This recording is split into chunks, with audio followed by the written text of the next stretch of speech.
ایسے بہت سارے لوگ ہیں دنیا کے اندر، اللہ رب العزت نے ان کو مال و دولت سے بھی نوازا ہے، ہر نعمت سے نوازا ہے، لیکن اس فریضے کی ادائیگی سے وہ محروم ہیں۔ حالات کے پیش نظر یا بیماری کے پیش نظر یا کچھ ایسی گھریلو حالات کے پیش نظر کہ اس فریضے کی ادائیگی سے وہ محروم ہیں۔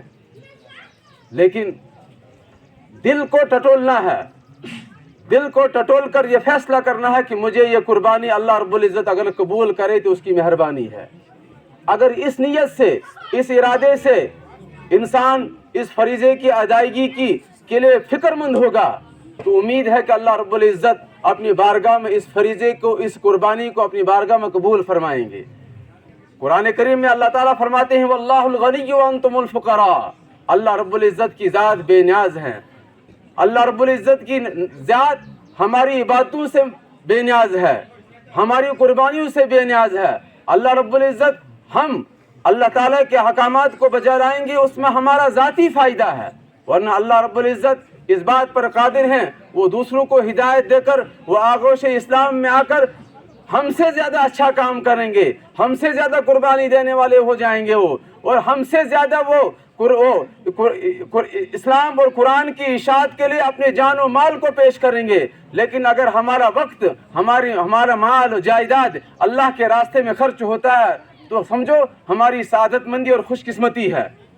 اللہ رب العزت نے ہمیں موقع دیا اس عیدگاہ میں آنے کا، اس عیدگاہ میں اللہ رب العزت سے مانگنے کا، اللہ رب العزت سے دعا کرنے کی پروردگار عالم میں اگر اس فریضے کو ادا کر رہا ہوں، اگر تیری ذات مجھ پر مہربان نہیں ہوگی تو میری یہ عبادت بیکار اور رائے گاہ ہے۔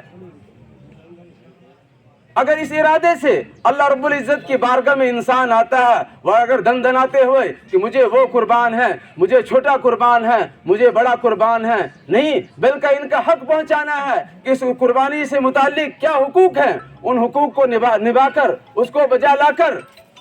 مستحقین تک اس حق کو پہنچانا ہے۔ اس قربانی کے گوشت کو 3 حصوں میں تقسیم کر کے غریبوں میں بھی تقسیم کرنا ہے، ہمسایوں میں بھی تقسیم کرنا ہے، رشتہ داروں میں، اور اپنے لیے بھی رکھنا ہے۔ کہیں ایسا نہیں کہ ہم قربانی کو صرف 2 حصوں میں تقسیم کر کے یا صرف 1.5 حصے میں تقسیم کر کے، نہیں، قربانی یہ اللہ کے راستے کے لیے ہم نے دیا ہے تو اس کو دینا ہے، باہر خرچ کرنا ہے۔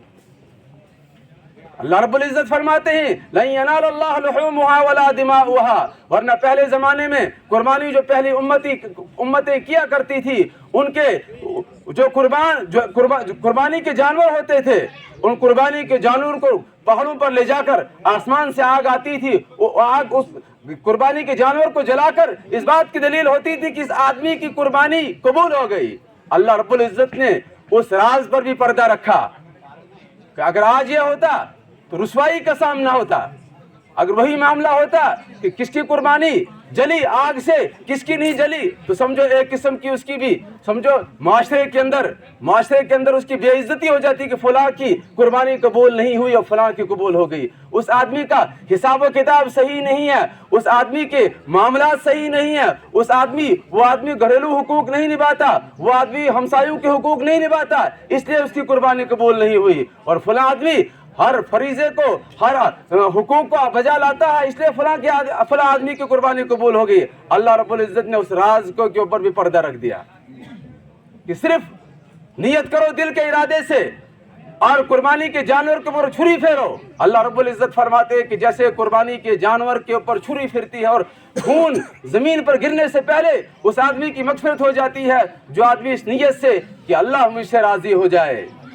اس ارادے سے اس قربانی کو انجام دیتا ہے۔ لیکن اگر دکھلاوا ہوگا، اپنے شریک قربانی کو، اس کی نیت کو ٹٹولنا ہے، اس سے پوچھنا ہے کہ ہم اس فریضے کو ادا کر رہے ہیں، اس کو انجام دے رہے ہیں، ہم نے نیتوں کو ٹٹولنا ہے، کہیں اللہ رب العزت ہم سے ناراض تو نہیں، کہیں اللہ ہمارے دلوں کے اندر دکھلاوا اور ریاکاری تو نہیں۔ اللہ رب العزت ہماری قربانی کے محتاج نہیں، ہم نے نیتوں کو ٹٹول کر اس فریضے کو ادا کرنا ہے، اور تکبیر جیسے بلند تکبیر سے اس عید کی طرف ہم آئے، اسی طریقے سے بلند تکبیر پڑھتے ہوئے گھروں کی طرف لوٹ کر ان قربانی کے فریضوں کا انجام دینا ہے، اور اللہ رب العزت سے دعا کرنے کا اے اللہ یہ قربانی کا فریضہ، اس کے اندر میری لاپرواہی جو ہوئی ہو، اس کے اندر میری حلال کمائی کا